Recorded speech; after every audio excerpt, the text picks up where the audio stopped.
عنوان: بادشاہ، وزیر اور گمشدہ انگوٹھی۔ کہانی: ایک بادشاہ تھا جسے اپنی سونے کی قیمتی انگوٹھی سے بہت محبت تھی۔ ایک دن انگوٹھی گم ہو گئی۔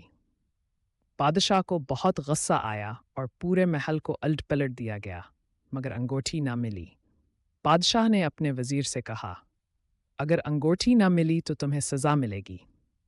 وزیر نے مسکرا کر کہا، بادشاہ سلامت، انگوٹھی مل جائے گی، بس تھوڑا صبر کریں۔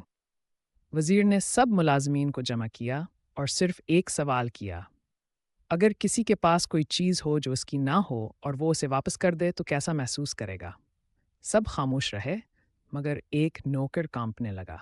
وزیر نے نرمی سے کہا، ہم تمہیں سزا نہیں دیں گے، بس سچ بتا دو۔ نوکر نے روتے ہوئے جیب سے انگوٹھی نکالی اور واپس کر دی۔ بادشاہ حیران ہوا اور وزیر کی حکمت پر خوش بھی۔ نرمی اور دانائی سے بڑے مسئلے حل کیے جا سکتے